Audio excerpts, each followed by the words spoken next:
Hi, everyone, and welcome to this Tuesday edition of First Look. We have a little Journey in the background, a little Steve Perry. I don't know. We're still having a Sopranos hangover, aren't we, Bill? Yeah, I had no problem with the Sopranos ending. I liked it a lot. You did? Mm-hmm. I was pretty ambivalent, actually, because I wasn't that big a fan. Mm-hmm. But I don't know. I sort of thought it might be more satisfying to see Tony get whacked. Is that wrong? It's not wrong. I thought it was unpredictable and smart. Yeah, and certainly got people talking, right? Absolutely right. We're still talking about it. Anyway, all right, so moving on, we're going to just tell you quickly while Journey plays in the background a little bit about tonight's show.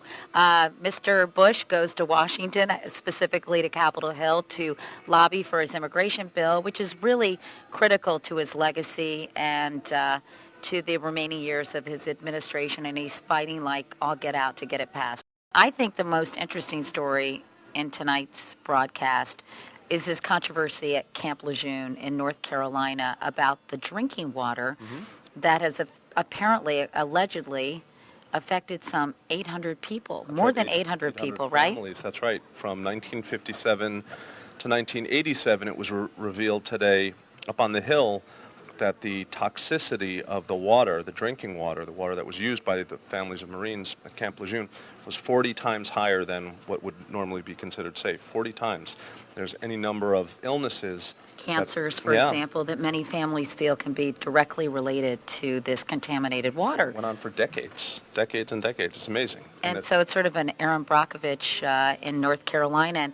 And how did this finally come to light? And why are we just hearing about this now? Well, the study was released today. The government and health investigators finally talked about it and made it public today. But I think it was just public pressure for a long time over all those many years. Also, Michael Nifong is sort of paying the piper, or is before a review board today. This is the prosecutor in the Duke lacrosse rape case. Obviously, the charges were dropped, and he's accused of withholding information from defense attorneys. And needless to say, many people have questioned his zealousness in prosecuting these cases. Specifically, is he going before a board, or what exactly is happening to him?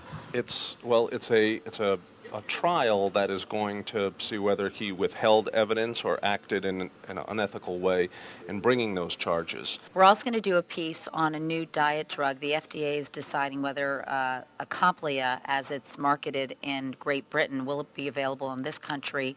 And obviously, when there's a new magic bullet that requires no exercise and you can eat all the cheesecake you want, people are interested. That's not really true. I think you have to adhere to a pretty strict diet while being on this drug. But Dr. John LaPuca is going to tell us how it works, right, if it's going to make us less hungry, because I just ate so much food, and I wish I had had an Acomplia before lunch. Also, Nancy Cordes is going to do a piece on two studies that talk about how baby boomers have to work harder than ever and are having a more difficult time than ever saving for their retirement. And it's really not about extravagant spending, which I thought it was, since we're a country of such credit card debt. Mm-hmm.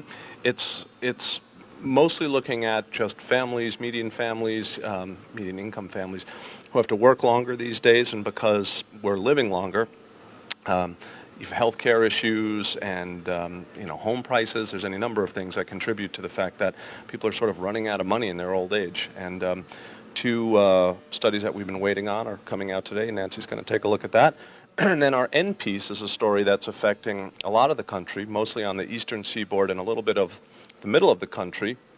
You may have noticed around your homes lots of gypsy moths this year. The conditions, the temperature, the weather conditions, the moisture, et cetera, actually the lack of moisture in the spring, has led to an abundance of caterpillars and gypsy moths, which are really damaging the trees and hundreds of thousands of acres.